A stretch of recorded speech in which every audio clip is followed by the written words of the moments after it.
2019లో మనం manifesto release చేసేటప్పుడు కూడా చాలామంది మన వాళ్ళల్లో కూడా నాతో అన్నారు, సాధ్యమేనా ఇది అని.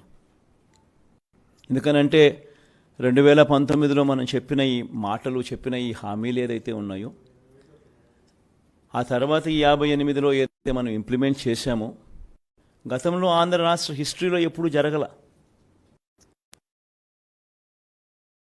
కానీ ఈ మాదిరిగా ఈ బటన్లు నొక్కడం కానీ, ఈ మాదిరిగా ముందుగానే క్యాలెండర్లో ఏ నెలలో స్కీమ్ ఇస్తాము అని ముందు చెప్పి ఆ నెలలో ఆ స్కీములు కరెక్ట్గా పోయేట్టుగా చేయడం కానీ, ఇవన్నీ ఎప్పుడు గతంలో ఆంధ్ర రాష్ట్ర చరిత్రలో ఎప్పుడూ జరగల. అవన్నీ కూడా 58 నెలల కాలంలోనే జరిగాయి. 2014లో నాకు బాగా గుర్తుంది. చంద్రబాబు నాయుడు గారు విపరీతమైన మోసపూరిత హామీలు ఇస్తూ ఉన్నారు.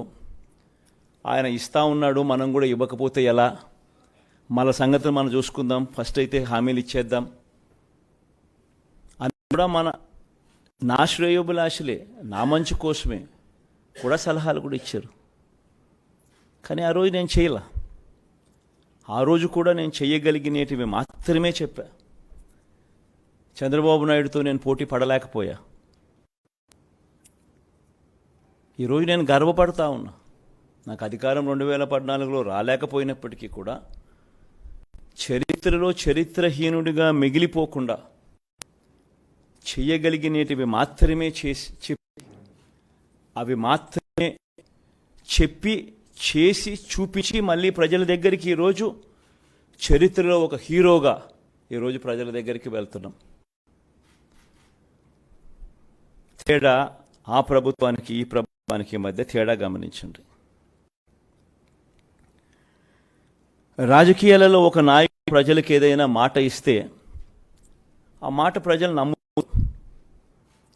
నమ్మి ఆ ప్రజలు ఆ రాజకీయ నాయకుడు అవన్నీ చేస్తాడు అన్న ఆశతో ఓటేస్తారు.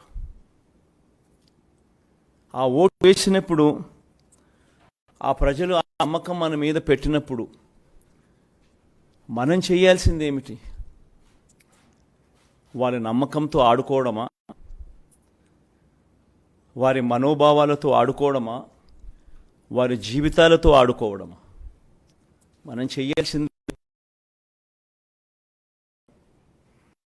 చెప్పిన ప్రతి మాట అమలు చేస్తూ వాళ్ళను చెయ్యి పట్టుకుని నడిపించగలగడమే లీడర్షిప్ అంటే.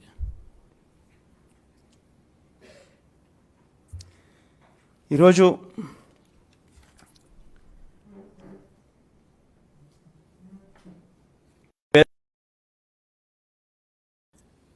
ఏమిటి, ఎలా ఉన్నారు,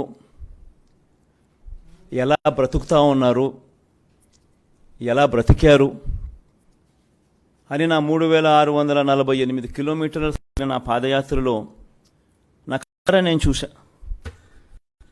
చూసినప్పుడు వాళ్ళ దగ్గరికి నేను పోయినప్పుడు చూసినప్పుడు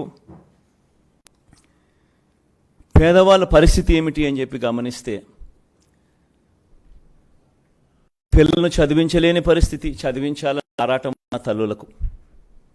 ఎందుకంటే మొట్టమొదటగా కడుపు నిండితే తప్పనిచ్చి ఆ తర్వాతనే చదువులు గుర్తుకొస్తాయి. అలాంటి పరిస్థితుల నుంచి ఫీజులు కట్టలేక పిల్లలు చదువులు మానే పరిస్థితి, పిల్లలు తమ తండ్రులు ఆ ఫీజులు కట్టలేని పరిస్థితిని చూసి పిల్లలు ఆత్మహత్యలు చేసుకున్న పరిస్థితి, ఇంజనీరింగ్ చదువుతా ఉన్న పిల్లలు. ఇవన్నీ నా కళ్ళారా చూసా. అవ్వాతాతలకు అన్ని అర్హతలు ఉన్న పెన్షన్ రాని పరిస్థితి, ఇల్లు ఇవ్వని పరిస్థితి, రేషన్ కావాలన్నా, మరుగుదొడ్లు కావాలన్నా సబ్సిడీ మీద ఇచ్చే లోన్లు ఇచ్చి అరకొర ఆ ఊర్లో ఇద్దరికో ముగ్గురికో ఇస్తా ఉన్న వాటికి కూడా ప్రతిదానికి లంచం లంచం లంచం, వివక్ష వివక్ష వివక్ష. ఈ మ్యాన్ మేడ్ ప్రాబ్లమ్స్ను, రాజకీయ నాయకులు సృష్టించిన ప్రాబ్లమ్స్, రాజకీయ పార్టీలు సృష్టించిన ప్రాబ్లమ్స్కు ఈ ప్రాబ్లమ్స్తో వ్యవస్థ ఎలా, ఈ వ్యవస్థల వల్ల ఎలా పేదవాడి బ్రతుకు అతలాకుతలమైందో నాకు కళ్ళారా చూసా. 2019లో మన పార్టీ అధికారంలోకి వచ్చినప్పటి నుంచి ఈ రోజు వరకు ప్రతి అడుగు కూడా నేను చూసిన ఆ సమస్యలకు సొల్యూషన్ వెతుకుతూ ఆ సొల్యూషన్ను మేనిఫెస్టోలో పెట్టి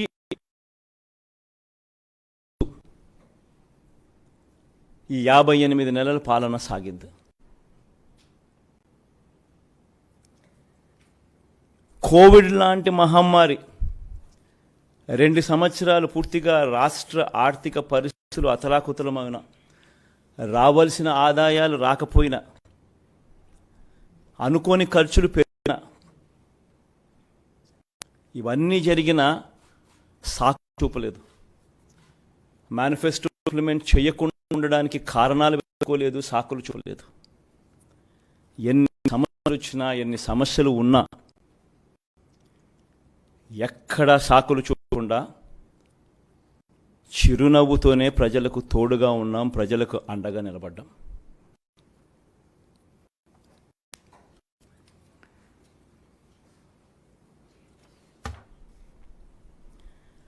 మేనిఫెస్టో అన్నది ఇంప్లిమెంట్ చేస్తూ ప్రతి సంవత్సరం ఆ ఇంప్లిమెంట్ చేయడం జరిగింది. అడుగులు వేగంగా వేస్తూ జూన్లో మనం ప్రమాణ స్వీకారం చేశాం. ఆగస్ట్ కల్లా వాలంటీర్ వ్యవస్థను తీసుకొచ్చాం. అక్టోబర్ 2వ తారీఖు కల్లా, గాంధీ జయంతి నాటికల్లా సచివాలయ వ్యవస్థను తీసుకొచ్చేసాం.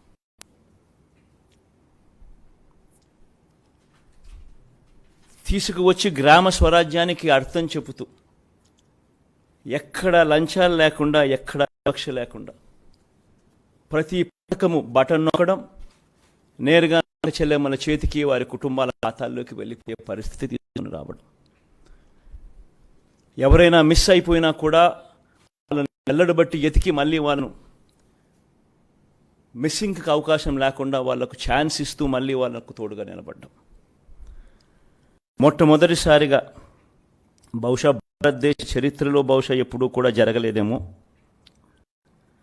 ప్రజలకు మంచి చేయడమే కాకుండా, ప్రతి సంవత్సరం అది పంపించడమే కాకుండా, ఎమ్మెల్యేలను కూడా ఎప్పుడో ఎన్నికలప్పుడు గడప గడపకు వెళ్ళడం, ఎమ్మెల్యేలను కూడా ప్రజల దగ్గరికి ముందునే, ఎన్నికలకు 2-3 సంవత్సరాల ముందుగానే వాళ్ళను కూడా గడప గడపకు తిప్పుతూ